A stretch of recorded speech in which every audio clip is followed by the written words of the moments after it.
Good morning, everyone. It's Kristen from the Creative Space, and I am doing my weekly live. So if you're new to my page, I try to go live once a week. It's not always on the same day because I do teach and my schedule fluctuates. So I can't always have it on a Thursday or a Wednesday, but I try to do it once a week and kind of announce on Sunday which day I'm going to be going live. So if you're joining me today for the first time, or just if you're joining me, make sure you say hello and where you're watching from. And today I'm going to talk about, so I have had my paint party business for going on 4 years now. And I am kind of taking things in a couple of new directions. And so one of the things I'm trying to do with this page is to go on and talk about what has worked for me in my paint party business.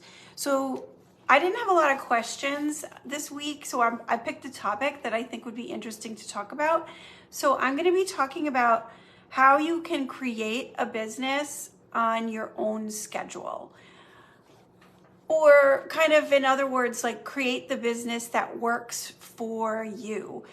And that's what I love about the paint party world, the paint party business, and the way that I do it is that it really does fluctuate with what I want at the time. And I didn't know it was going to be like that when I first started. When I first started, I thought, well, I probably have to figure out where all the places I'm going to be in the month. And, when I was thinking about it, that's how I was thinking. But when it actually got started, it grew really kind of gradually and naturally, which is something that makes me feel really comfortable because I don't know about you, but I can be a naturally shy person. And that can be a little scary to just take a leap of faith into doing something. Sometimes you have to do that. Even starting this took a leap of faith, but I did start it off kind of slowly in the end. So one of the things that I wanted to talk about is the fact that this is not a one-size-fits-all kind of business. I'm not a franchise. I'm not doing what someone else is telling me to do or using the model that someone else is telling me to use. I'm doing it for my own self, on my own time, and at my own pace, which really is kind of a relief for a person who can be a little bit nervous sometimes. We all get nervous. So I think to realize that this is not a one-size-fits-all business is important when you're thinking about starting or even when you're in the middle of it. Because just the other day, I was like thinking about something, can't really remember what it is right now, but I remember thinking like, what am I doing? Like, is this gonna work? And then I thought, well, it's working. So like, just let it happen. And we reevaluate our business as we go. So it's not just at the beginning that you worry about if it's gonna work. It's kind of a constant thing. It kind of ebbs and flows when you're running your own business and really creating your own business, right? Because I feel like I'm creating my business every day, every month, every year. I do something a little different. I want to grow a little bit more. I want to maybe stop doing one thing and start doing another thing. So we're really creating our business every day. So I think that's important to realize that it's not a one-size-fits-all thing. So because of that, don't compare yourself to somebody else. That's really hard to do. I know it is. We all do it. But something that someone else is doing is not necessarily going to be the thing that will work for you or even that you want to do. So, someone might be doing floral arrangements. Someone might be doing wreath making. Someone might be doing resin. Well, none of those things have I done. Do they look fun? Yes, they look super fun. And maybe one day I'll incorporate that, but right now that's not what I want to do. And it's not, I don't think it will serve my business to pull myself in a bunch of directions. But the flip side of that is to be open to change. So I always have my notes, as you guys know, so I don't forget what I want to say, but also I just kind of keep adding on to it. So be open to change, learn and grow is kind of my motto. You learn something new every day, every paint party, every season, every year. There's something that you could have done differently, or maybe something that worked really well that you're like, wow, I got to remember, I want to do that again. This is how I want to do that. So that's something to talk about, is be open to change. Now, I definitely did that without even meaning to at the beginning. So going way back when I was like a teenager, I was always feeling creative. I was always creative, whether it was I was doing art or making earrings or making friendship bracelets or whatever it was I was making, sewing something. I always was creative. It always brought me joy. And I always thought to myself, wow, like, wouldn't it be awesome if I could have my own place, my own business, like be in charge of my own schedule. So even as a teenager, I used to think about that. And then later on, when I met my husband, who is actually my high school sweetheart, we used to talk about things like that a lot. Like, well, where are we going to live? What are we going to do? And we'd go on road trips sometimes. And I live in Rhode Island. I've always lived in Rhode Island. But we'd go to Maine sometimes, and we'd drive through this little town that had all these cute little shops. And I just thought to myself, I want to have one of those cute little shops. I want to be someone who just can kind of go to work and be creative and make people happy by being creative. And that was just always in the back of my mind. It didn't actually happen that way. I did not do that for a long time. I still don't actually have my own shop, although it's kind of coming. But I worked in retail for a long time, and now I teach art, and all of those things I love doing. I think everything you do teaches you something. And I think that is a really important thing to remember, is like, even if you're doing something now that you don't necessarily think you're going to be doing in the long run, it's still going to teach you something. So, all that being said, I'm a teacher. I love teaching. I never in a million years thought I would love teaching. When I was a teenager, I was so shy, so painfully shy. And I'm the oldest of 6 children. And when I went to school for art, everyone always said, oh, you're going to be an art teacher. And I'd be like, no, I am not. Because why? Not that I didn't really want to do it. I couldn't picture myself standing up in front of a group and be commanding or be authoritative in some way, teach something. No, anytime I had to do a presentation of any sort in school, I would turn red, my ears would start ringing, like I would forget everything I was supposed to say. It was bad.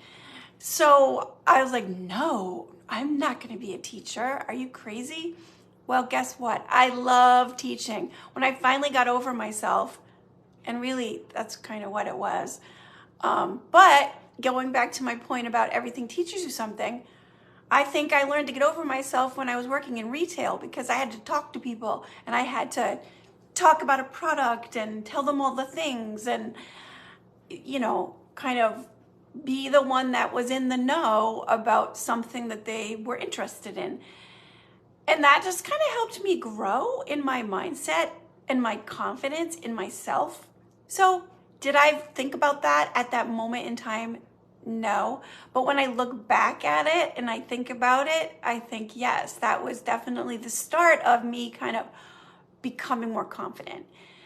So then when I did go back to school to be a teacher, I was kind of ready for that. But even then, I grew into teaching with my own kids. When my kids were little, I taught elementary school, and then I taught middle school, and now I teach high school. And my kids are grown now. I have 2 grown boys, and we're kind of almost empty nesters. One of them is going to be 28 in a couple of months, and he lives in Boston. And then the other one's going to be 23, and he still lives at home, but he's never home. So anyway, I kind of grew in my confidence with my own kids. I grew into my mindset that I can be a teacher. So then when it was time to make a shift, and like, do you consciously think it's time to make a shift? Sometimes no, but I really think that like it comes to you, and whatever you believe, whether you believe it's, God or fate or just the natural order of things, but the next step came to my mind and I thought about it. So that next step was, hey, I really think I could do art lessons, and maybe I should rent a studio. And so I thought about that for a while. My husband and I looked at studios, but we decided it wasn't really the time to spend the money on rent like that. And I wasn't really ready to completely make that leap, but I've been thinking about it. So I started to develop an idea for doing kids' art camps. And one summer I did that. And it happened to be the summer during COVID, which was kind of crazy, but we did it. Small groups outside, masks wearing. And there was a need for it. People loved it. My camps were full. So the next year I planned to do that again. And so that was my plan. Okay, I'm going to do these art camps, and maybe eventually I can rent a space. So summer ended. I thought about, what am I going to do for next summer? Can I do some online classes? Can I offer online things? Because that was a thing during COVID. So I was working on that. And then someone reached out to me and said, hey, would you ever think of doing a paint party? I have a restaurant, and I'm looking to bring people in again now that things had opened up after COVID. And this might be something that people would enjoy. So would you ever think of doing that? And I had not really ever thought of doing that, but that made me think of it. So I said, yeah, I think I can give that a try. Let's do it. So we picked a design. I watched some things online. I joined a membership to learn about it. And I said, all right, I'm going to do this. And it worked out great. I was nervous as all get out. I had 22 people coming. At the very last minute, my friend asked if I wanted help. And I hadn't really thought about having a helper with me because I've always had a class of like 20 to 25 kids in front of me. So I can handle 22 adults. Well, I'm glad she asked me because I needed her help. Even just for the logistics of things, and so we could be at 2 places at once instead of just one place at once, because teaching in a restaurant is much different than teaching in a classroom. And I learned that, and I took note, but it went really well, and people were happy. And I think that is something that just keeps me going at this, is the realization that I'm not the only one that making art makes happy. And I can teach something or show someone something that's going to show them that they can be creative. And that brings them joy, and that brings me joy. So I realized this is something I can do. And so I had one party that month, and they said, would you like to do this again next month? So I said yes. So I did another party, And then after a couple of months, I thought, you know what? I bet you I could do 2 parties in a month. And I was working full time, so I had to work it into my schedule. And I just kind of grew like that. So that's how I started. I did want to kind of talk about how I started a little bit, because I think it's not the kind of business model where you like have to write it all down and have everything prepared before you start and know exactly what you're doing, because I did not know exactly what I was doing.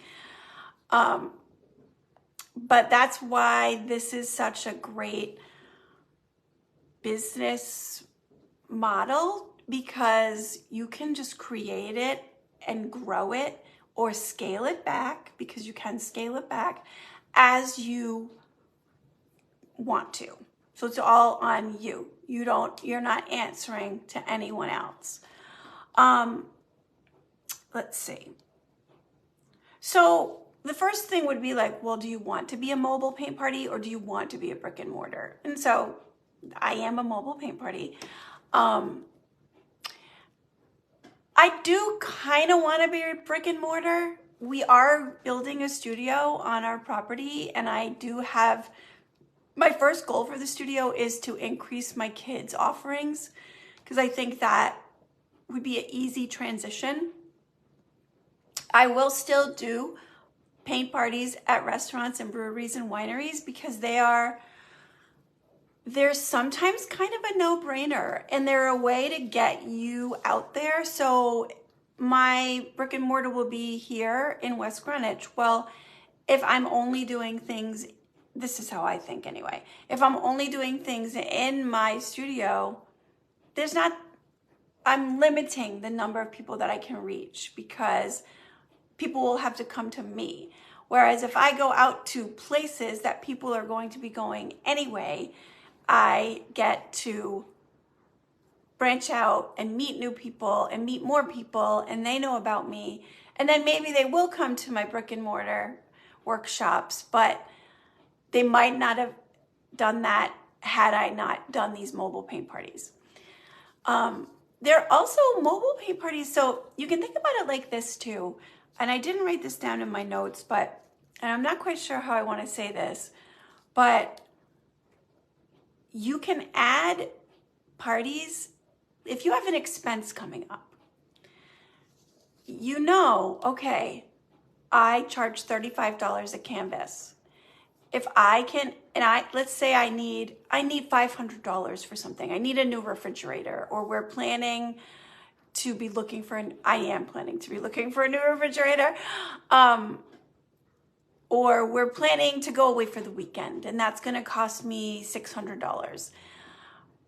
I know that if I can schedule a paint party and I can get 20 people to come to that paint party, that's going to cover that expense. So I can kind of work my personal budget like that. And because I don't have any overhead really. I mean, I have supplies, and I have to spend my time thinking about these things and planning them and prepping and all of that stuff. And I do pay my helpers, but I don't have a rent right now. I know that I can make X amount of money in a night. Maybe I need double that. So maybe I need to schedule 2 extra paint parties that month. But either way, I can work my own personal budget like that. So you can add or subtract events as you need them for your own personal finances. Now, let's see. Oh yes. So, I mean, I already said this, but what someone else is doing is not what you have to be doing. Everybody does something different. And I think about this, what I'm doing, as a journey. I started my journey off, I mean, it's kind of like life. Like, I started my journey thinking about this when I was a teenager, but I didn't know what it was I wanted to do. And then, in 2020, I decided to start something. I finally took the leap and started something. And that has created a path for me or a journey, and I don't know where it's going to end up. I have some thoughts. When our studio is built, I do want to expand my kids' offerings. I want to do some small group adult workshops in things that I might not otherwise do in a paint night, but we'll see how it goes. I'm going to take it one step at a time. And that's how that makes me feel calm when I think about that instead of frantic. Now, did I feel frantic in November when I had 10, excuse me, when I had 10 paint parties? A little bit, but I did that to myself. And I also have that mindset is I'm going to do one at a time, and I'll get through one, and I'll get through another one, and I'll get through another one. So, because once I get there, I have a blast. It's just the anticipation of it. I have a dry erase board on my refrigerator, and I write down all my events for the month. And then as I do one, I check it off. So it just makes me feel good to have, that's another one done. That's another one done. Let's see. Okay, so something else to think about if you are contemplating starting a paint party business is, when do you want to work? What time of day? What day of the week? Do you want to work on the weekends?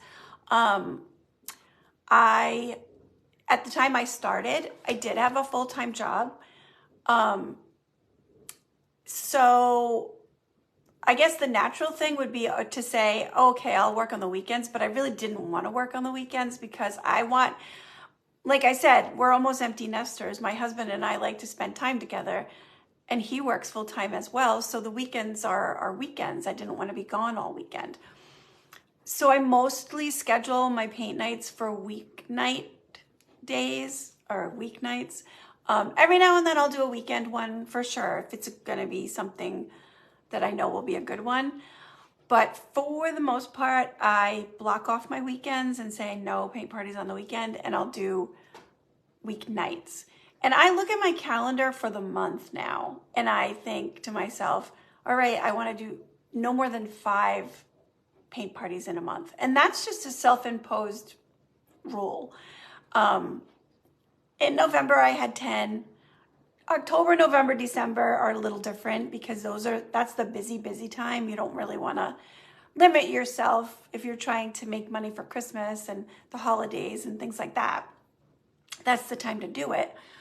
But for the most part, I decided I don't want to do more than 5 in a month. So once I have 5 scheduled, I'm not adding anymore.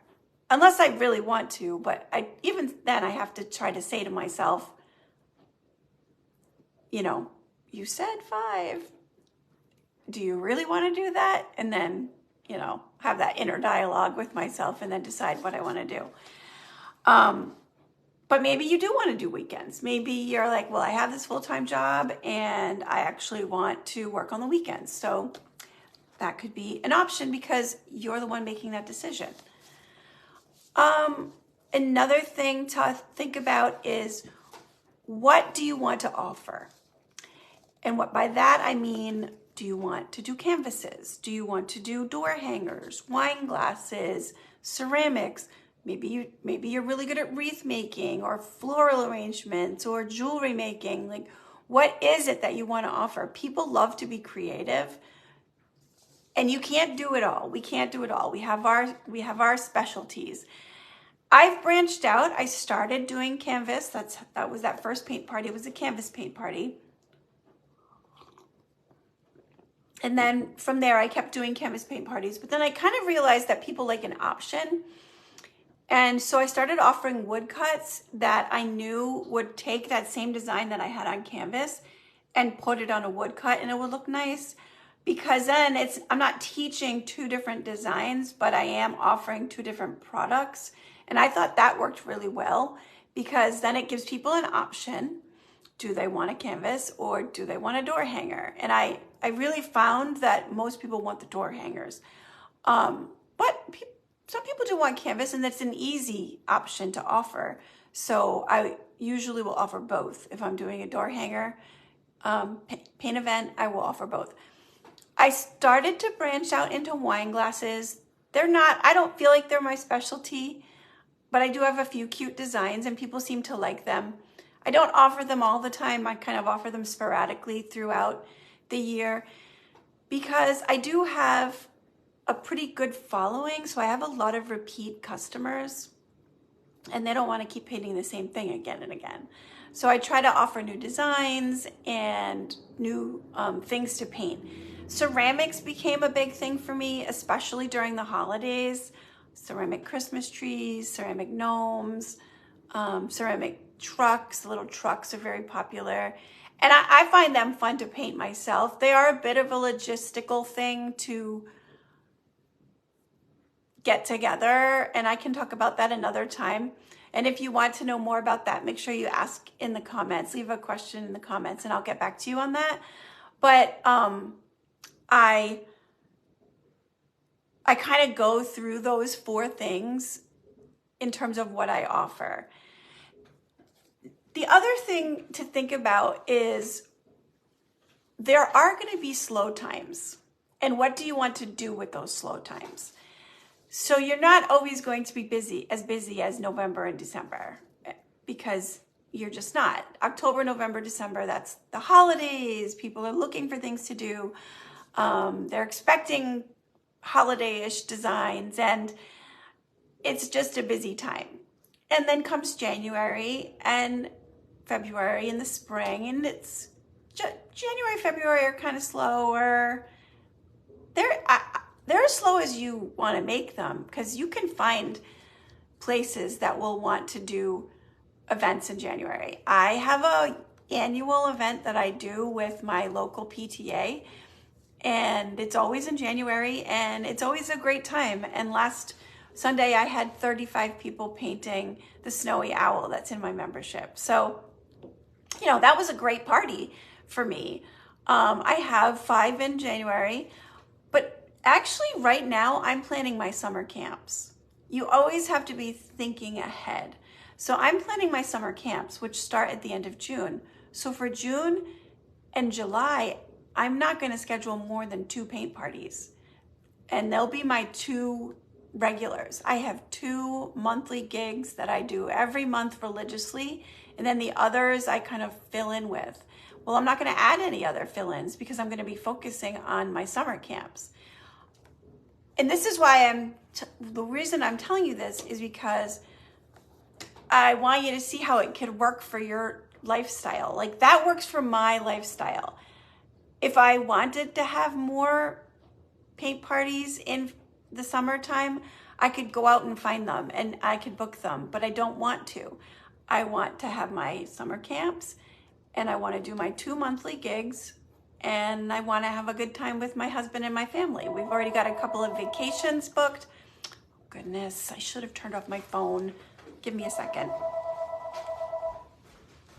Call from Walgreens. Goodness gracious, I should know to turn off my phone. The only person that ever calls my landline is Walgreens and my mother. What was I saying? Summer. Yes, I want to have fun. I'm a teacher. I get the summer off. I don't want to book it up completely. So my art camps are in the mornings and I'm done by 12:30. I have a weekly thing I do on Tuesdays with my local library at 2 o'clock. And then the rest of the time is mine. And my husband and I plan things. We have 2 vacations planned already, and I'm super excited about that. August, I don't plan any paint parties. I want the month of August off because I have to finish up my camps. We're going away for a week, and then soon I'm gonna be starting school. So that's a choice. That's a choice that I make. And then come September, I'm back at it. So there will be slow times. There will be slow times because they're slow business-wise, because people after Christmas have spent a lot of money and they don't necessarily want to keep spending money, or people are busy with other things. It's summertime, they're going away, they're doing things with their kids. And then there will be busy times like the fall and the winter, like going into the holidays. So use the slow times to reevaluate your business. What if you need more business and you want to add things? Where can you find those things? Maybe I find great success reaching out to libraries. Libraries are always looking for programming for kids and for adults. And then figuring out what's going to work for you and them is another story. The way that my library events work is they buy all the supplies. I just show up and teach. I tell them what we're teaching. I tell them what supplies to buy. They buy all the supplies and I just show up and teach it. So I don't make as much money doing that event, but I also don't spend as much money doing that event. And to me, it's just, I love my library events. They're fun.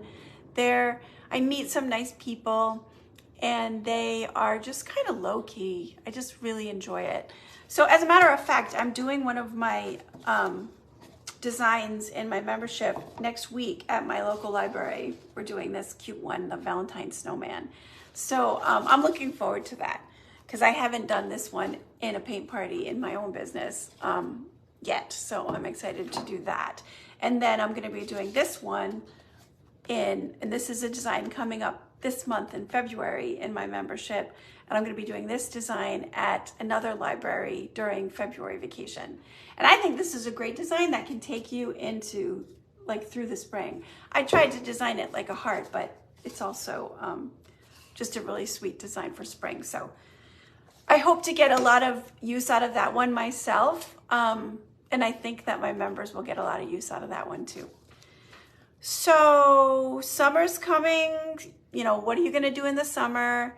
And fall planning starts in August. Sometimes fall planning starts in July. I have done, and I might do again, Christmas and July events. People seem to really enjoy that. So I usually will do some type of a Christmas ceramic, like maybe the little Christmas trucks or a little Christmas gnome or something like that. People really love the gnomes. So I hope that was helpful to you. I'm kind of going to wrap it up here. If you want to know more about my membership, go to my website, www.thecreativespaceartstudio.com. It opens up tomorrow and it'll be open until the 7th for the new designs. And there's a whole library of designs in there for you to use once you're a member. So there's lots of good stuff. There's stuff for the fall. So when it's time to start planning the fall in August, you'll have things to look at and use. But hopefully this was helpful. And if you watch on the replay, please say hello, say where you're watching from. And if you have any questions, put them in the comments. I'm happy to answer them. Thank you so much. Have a great day.